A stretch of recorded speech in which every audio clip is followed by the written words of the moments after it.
Welcome to the channel. It's your boy Omar RPG. I hope you're all having a great day wherever you are in the world. Today, we have the full journey of Boromir.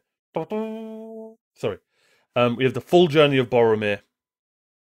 All I know of Boromir is that he's a horny lad.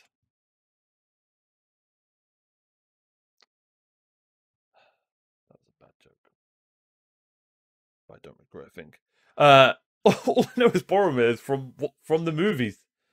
He was Denethor was his favorite son. You know, he was a great warrior. But still a mysterious figure from the movies, right? He was Faramir's brother, obviously. The will of the ring didn't have a very strong will against the ring. Well, actually, there was one stage where he picked it up and gave it back. So, that takes strength in its own. But I'm really, really interested to find out more about him. And I can't wait to watch this video. So, subscribe to History of the Ages, amazing channel on YouTube. And subscribe to my channel. I'd greatly appreciate it. We're pushing for 500 subscribers. If we could be at 500 subscribers before like my birthday, which is in August, August the 13th. Anyone wants to send me a birthday present, I'd greatly appreciate it. No, I'm joking. I'm not really joking, I'll be honest. August the 13th is my birthday. If we can hit 500 subscribers by then, that's amazing. If we can hit 1,000 subscribers by then, so I could be partnered on YouTube, I mean, that would be the best birthday present. So, like, comment, subscribe, share this with your friends who love Lord of the Rings. Let's get into the video. The full journey of Boromir. Alright, let's do it. To History of the Ages. Today we are looking at the journeys of Boromir. Build me a army worthy of Mordor. 3 weeks ago now we covered the journeys of the Witch King, so this time let's return back to the good guys and the members of the Fellowship, with this time looking at the fellow man of the group, the son of Denethor, Boromir.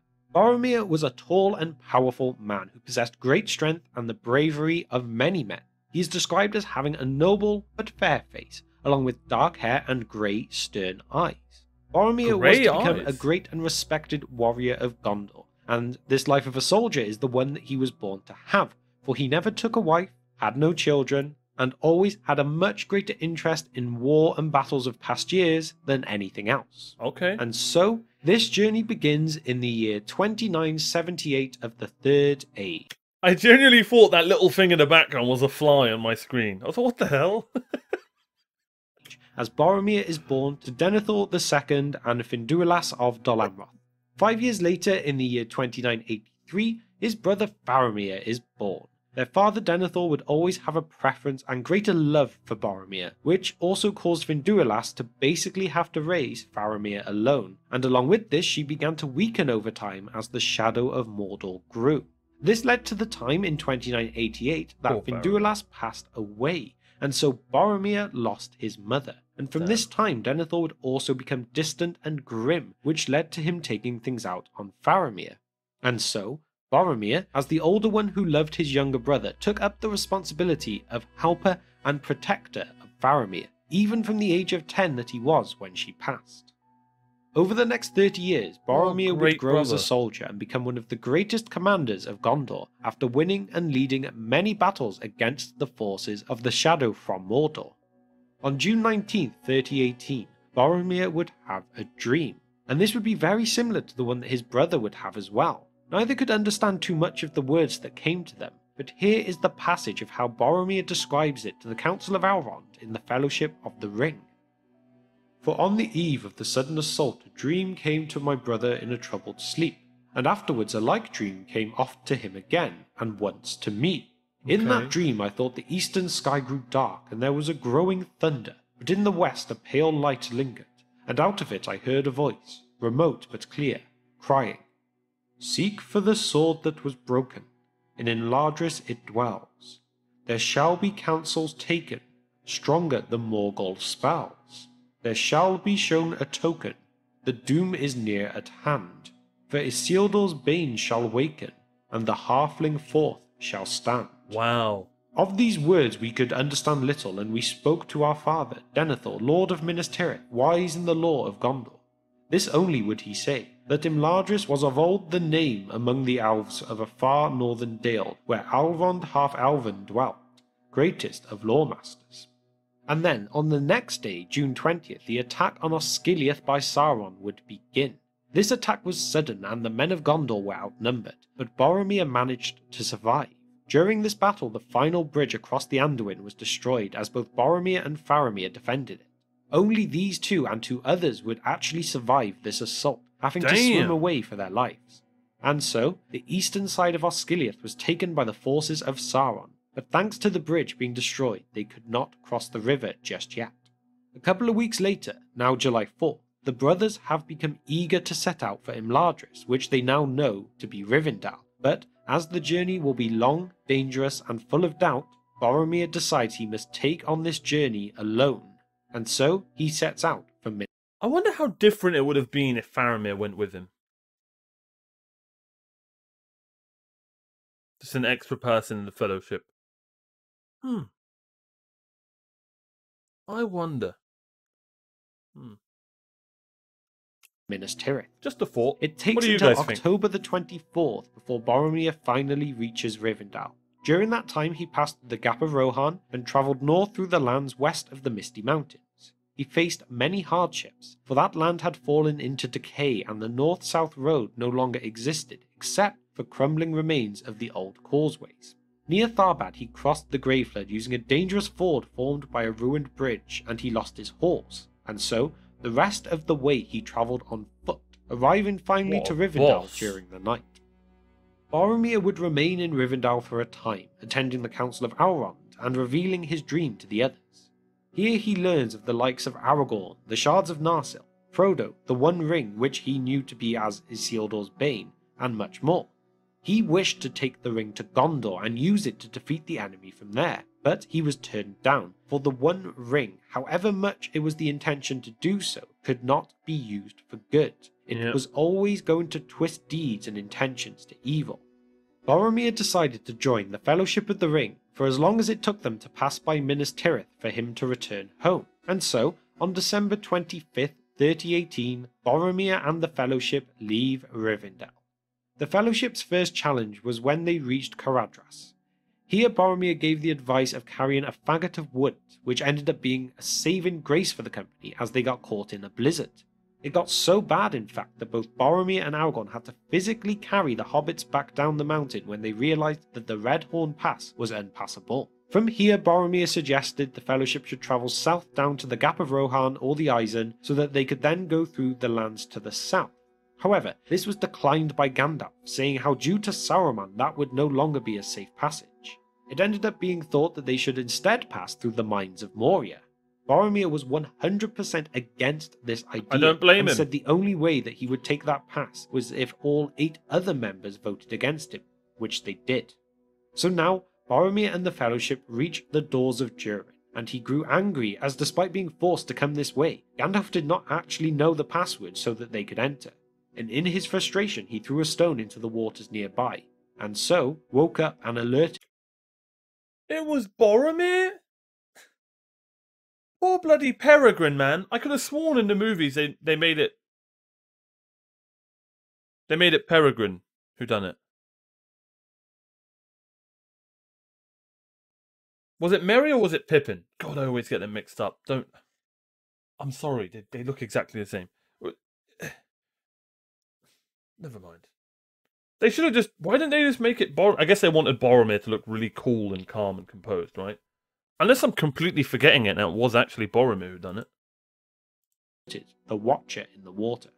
The Watcher attacked them, but they did all manage to escape inside the mines. Boromir and the Fellowship pass through Moria and are attacked in the Chamber of Mizarbel. They all survive and escape to the Bridge of Khazad-dûm, where they are attacked by a group of orcs. Again, can we just go back? In the chamber. Oh, look at his little sword. Yeah, too cute. Sorry. Of Mizarbel. They all survive and escape to the Bridge of Khazad-dûm, where they are attacked by a group of orcs, again led by a Balrog. Gandalf confronts the Balrog, and Boromir tries to run towards them to help as well, showing his true courage. But What a Gandalf breaks the badass. bridge and he and the Balrog fall into the depths below. From here, Boromir and the remaining Fellowship move into Lothlorien, despite Boromir also being against this idea, for those lands had a mysterious and dangerous reputation back in Gondor. But again, the group votes against him, as Aragorn explains, only those who are evil or have evil intent have any reason to fear Lorien. They spend a short period here before leaving once again, with each member receiving a gift from Galadriel, of which Boromir receives a golden belt. From here they travel down the Anduin, with Boromir sharing his boat with Merry and Pippin. The two hobbits become increasingly wary of Boromir the longer that they sailed, for Boromir was becoming more and more affected by the draw of the One Ring, having an unusual glint in his eye when he looked upon Frodo. The Fellowship reached and camped at Parth Galen close to Amon Hen, with them trying to decide what their next direction should be. Frodo wanders off here to give himself some time to think alone, but Boromir follows. He attempts to persuade Frodo to bring the ring to Minas Tirith, with the poison of the ring getting an ever greater hold upon him.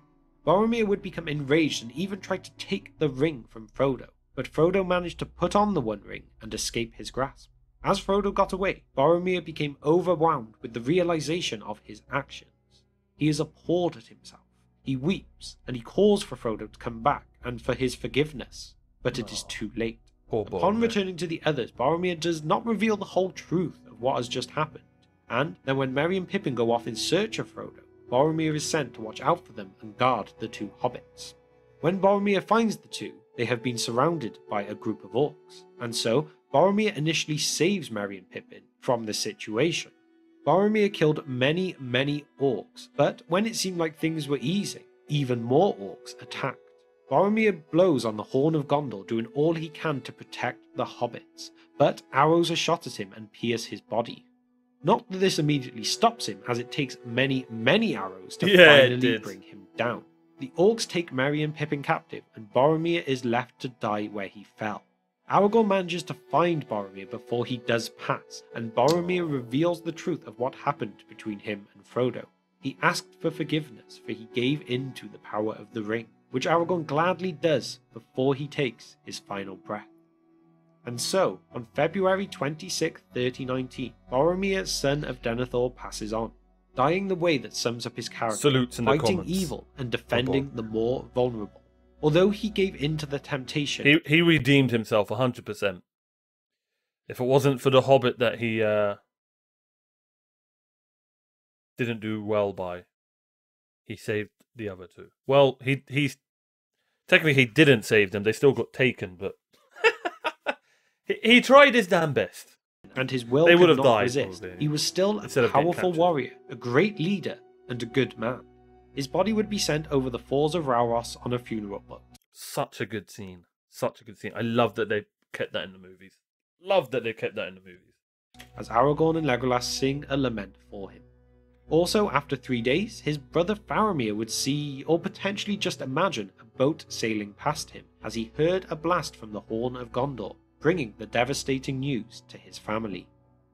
And so there we have it, the journeys of Boromir of Gondor, the eldest son of Denethor, brother So of good. Faramir, and one of the 9 members of the Fellowship of the So Ring. good. I hope you enjoyed this video, and I I'd did. like to know what character would you like to see next in this series. Now here's what I want to know in the comments down below. What do you think would have happened if Boromir stayed alive? Do you think he would have just became evil?